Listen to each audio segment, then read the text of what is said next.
กันพี่น้อย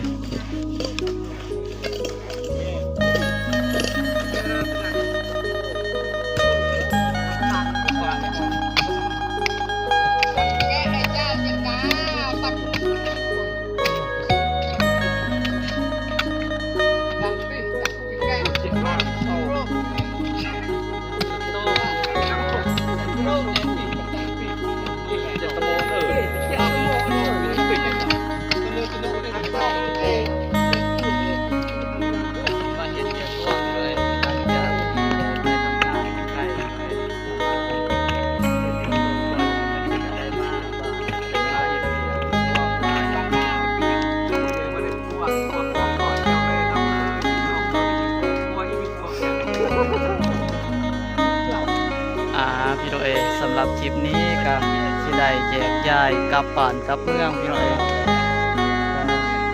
ผ่านการขุดอันนี้พี่น้อยได้3คู่พี่น้อยตัวนี้ครับคู่หนึ่งพี่น้อยตอนนี้ก็สิได้แยกย้ายกลับบ้านกลับเมืองกลับบ้านกลับเมืองพี่น้อยก็